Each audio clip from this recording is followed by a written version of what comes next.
time to reflect on Wednesday night? I'm more settled. I think it was one of the saddest, but one of the most proudest moments that I had as an Arsenal manager, for many obvious reasons. And in terms of your assessment after the match, you suggested that Arsenal were the better side over the two legs and that Arsenal have been the best side in the Champions League this season. Do you stand by that assessment? 100%. I'm watching it back. I'm watching all the stats. Obviously, we have the best stats and the best goal difference in the semi-final. So it's very clear.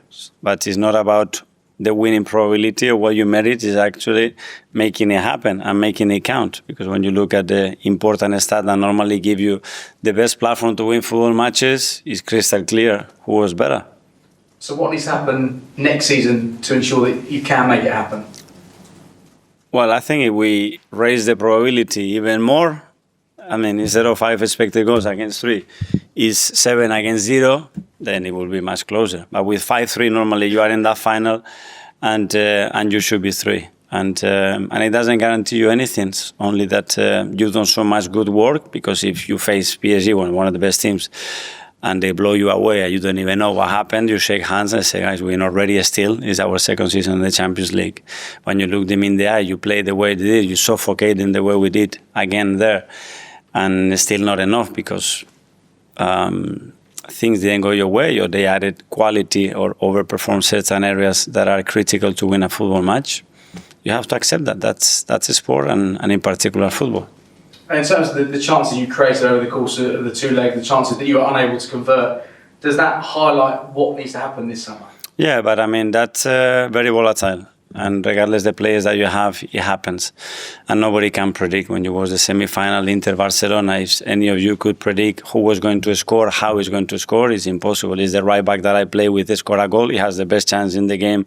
He missed it. The centre back that is left-footed scored with the right foot there against us, Hakimi, that for sure. He shouldn't be in the game the last 10 minutes of the first leg, so he could not play the second game and score when the expected goals are 0.07. I mean, there's a lot of random things in football. Last couple for me, there was clearly a lot of emotion on Wednesday night. The players were clearly absolutely devastated. Just how much of a challenge is it to lift everybody for these final 3 matches of the season, because there's still work to be done? But this is what we are. I mean, when we get so close to win big trophies that you don't achieve it, it has to be part of that journey to be able now to go immediately into a different competition and to perform at the highest level. That's it. Finally, for me, will there be a guard of honour for Liverpool at the weekend, and how painful will that be to give them that respect? But they deserve that. I mean, they've been the better team, they've been the most consistent, and the coaching staff they've done has been fascinating, it's been really good, and they fully deserve it. And that's a sport. When somebody's better, you have to applaud and accept and try to reach that level. Thank you. Hi. Only a couple of days on from the disappointment in Paris, of course.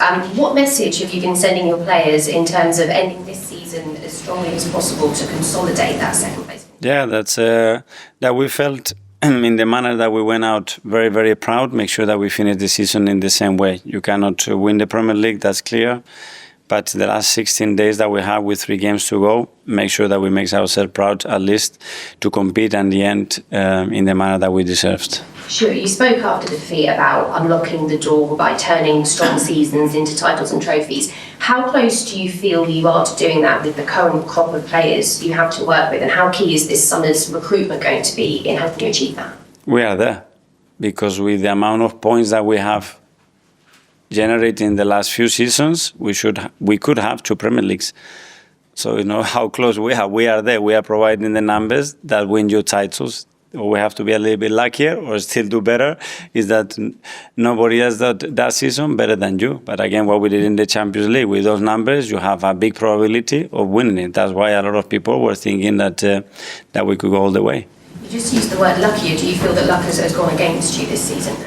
There are many factors. You need that to go in your way, in that decision, in that clinical moment. The ball goes to the post, out, in. That's the fine margin. So I think what we have tried to do is to amplify the margin. The bigger the margins are, even if those things happen, then it will be very difficult for the opposition.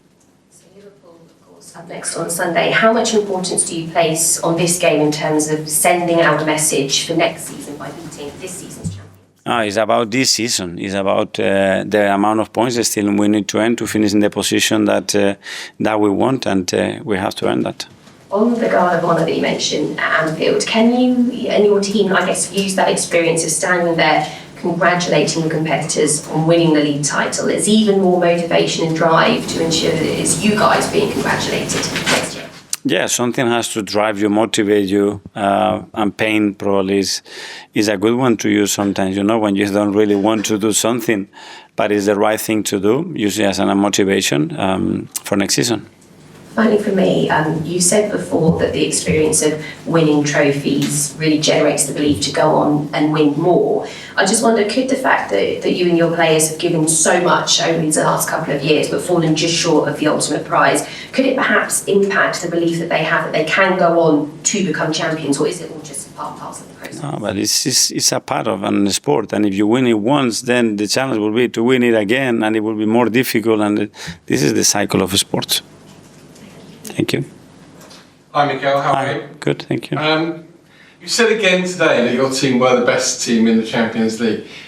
You don't think they were just one of the best as you reached the semi-finals but didn't actually win the competition? What I said till that point, and looking back as well, I think we are one of the best. You want to take it literally like this, and up to you. Do you think Arsenal have taken a step forward this season because of your Champions League campaign and the Premier League finishing second again probably? Yeah, for sure in the Champions League we have, because we've done better than last season, but not what we want, because we want to win it. What about the Premier League? And the Premier League, we're going to step backwards. Definitely take a step. Well, with the points that we have created, it's clear that we haven't done as good as last season. That's obvious. So next season is all about recruitment in the summer. Have you already sat down and absolutely put on the table the players you want to see coming in through the door? It's about this season, because it's not finished. We still have 3 games to play. But you can't wait till the end of the season and then go and pick the players you want to go and buy. No, but if we're having those meetings now, we are very late. In terms of Liverpool, they've been a standout team this season. Yeah. They've been the champions. Are they the team next season your team have to go and beat, or are Man City going to be the team again? Where do you think your team have to look at? Well, they will hold that trophy, and somebody has to come and take it out of their hands. And I'm sure that we're going to have a lot of contenders and very well prepared contenders to raise the level again and make it very difficult. Finally, you've spoken about picking the players up after Wednesday night. How have you picked yourself up, and how do you this summer get the energy to go again and do the process all over again? Looking things with perspective and being very analytical and very critical with what we've done, with what we are doing, and when you have those pictures and those things in front of you, it gives you a lot of hope to continue on that route and keep insisting and trying. That's a sport. Hi. At the end of the game, you said that quite a few of the players were in tears. I was just wondering if you could give us an insight into sort of how they are now. I know it's only a couple of days on. Well, my set all obviously it was a very emotional moment, very sad moment. We put a lot of hope and energy and work into that, and we didn't get the outcome. And you need to go through that to after become stronger and better, and that's what we do. And externally, there's been a bit of criticism that it's another season without a trophy for Arsenal. Does that bother you? And B, do you think that's fair? No winning trophies bothers me a lot, yeah, because I love winning and absolutely hate losing, yeah. Perfect. Tom. Hi, Mikel.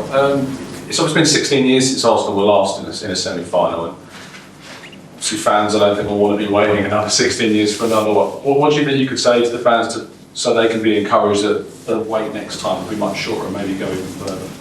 Thank them for their support, for their belief, for the energy and the way they have supported and be in and around the team. It's been a great journey, a journey that we wanted to take further to end up winning it, and we weren't able to do it. So everybody will have to live the standards, improve, and we know that the margin will be very small and very short again, and feel that we can do it. That's it. And over these last 5 years, I don't think there's any doubt in the progress that this club has made to be in these positions at that stage of tournaments. When you see a club like Manchester United, for example, whose average league position compared to Arsenal's last 5 seasons is much lower, but they've been in 5 finals in these 5 years, picked up 2 trophies, and potentially could get a third one this season. How do you view that in judging success between teams? I don't judge that, and I'm not those. There are two words, success and failure, that they are not part of my vocabulary. Thank you. Jane. Mikel, Salah's probably going to finish top goal scorer. He's 5 clear with a few games left. It would be the 3rd consecutive year that the top goal scorer has played in the team that won the league. Do you think you need someone, whether that's internally or externally, to get you 25 goals plus a season to win the title? Yeah, I will look more broader. I think if you score over 90 goals, you have a high probability of winning the Premier League. It doesn't guarantee you, but you have a high probability if your defensive record is very good as well, and very dependable as well, against who and in which moment this striker, this winger in this case, has scored the goals, and how many points is he contributing with his goals as well. Because I'm sure you know, sort of externally, the fans want to see a new striker or a new forward, or you to add another attacking player. There's something. But from the way you talk, it doesn't sound like you feel that is necessarily the answer, that you have to go into the market no matter what. So I have to make it more clear. So in January it was clear or no? What you tell me. No, well, I told you because you were in the room, I think, many times, and it's a very clear statement, and the statement continues the same. So. Well, I thought the statement in January you wanted. Yeah. I want the best team, the best player. If we have 3 goal scorers over 25, bring them in. We're going to be a much better team, guys. Simon. Yeah. Okay, just on those goal scorers, are they the hardest players to find by the current transfer market? Probably there are, because there's not that many that put those numbers. I mean, it's something that's in the stat. There's not that many in the Premier League, and to do that, but. I will try to improve, but certainly improve the ones that we have right now, and love the ones that we have right now, especially after losing. It's too easy to just go and look elsewhere, and don't use the moment to judge players, especially because we can. I was asked a lot of questions about certain players in this room, always in certain moments, but when other players have outperformed other players that we were discussing, I have 0 questions in the last 11 months. So it's all relative to the context, to the moment, and what you want to, the narrative that you want to generate. And I understand that. And just on the summer, are you excited by what you've got planned as a club for what you want? Very much, yeah. Already with the players that we have and having everybody fit and available, we are a super strong team. Look what we've done in the Champions League semi-final. We haven't done in 20 years, this football club, with the actual players that we have right now. So, yeah, very, very positive about it. Hi, Mikel. You mentioned earlier that the words success and failure aren't in your vocabulary. So I was just wondering, how do you judge, or what words do you use to kind of judge progress with yourself? To judge? To judge progress, what words do you use? Assess what we do, and what we are doing is something that we merit, or is happening by luck, or is happening, and understand the reasons why we do it. And what happens today doesn't mean that the same process, the thing that is good, is going to be good tomorrow either. So don't get carried away with that, and don't get too critical or too low when something doesn't go your way, because we could easily be in that final. And then what? Doing exactly the same thing with those stats, you could be in the Champions League final. And then what? So now, because you know you have to think differently, assess, it's too simplistic. We cannot work that way, because this sport is too volatile to think that way. Too easy. Is that something that's more just yourself or collective thing in terms of the way you... That's the people that work in sport that understand that. And that you see that with the results, that you can beat a team and go 4-0, and the next week you lose 0-2 against a team that is being almost relegated. And then what? Doing exactly the same thing. So this is sport, and in particular football. And can I just ask about one of the players you do have in Ethan? Because I've noticed in the last couple of weeks in the Premier League, he's not featured as much. So I was just wondering, is there a reason? There are moments, and players are used more and less, and he's played a lot. He's played probably more than anybody expected. For sure, and in the last few games, it's because of the games and the context, we decided not to play in that much. It can change very quickly. One more on live before we come to John Cross. Hi, Mikel. I'm Hi. from Canal Passport, Czech Republic. I just spoke with Declan and he told me it's all about consistency. I just want to ask you as a manager, how are you trying to learn players to be consistent in every aspect of the game? Well, with habits, training every day, talking about what kind of behaviors we need to achieve what we want to do, and then raising the demands, like always. The higher the demands and the standard are, the more consistent you're going to be, because it's normal for you, but the standards are so high that for the others it's not normal, so then normally you're going to be better than them. Thank you. Move to John, 1032. Hi, John.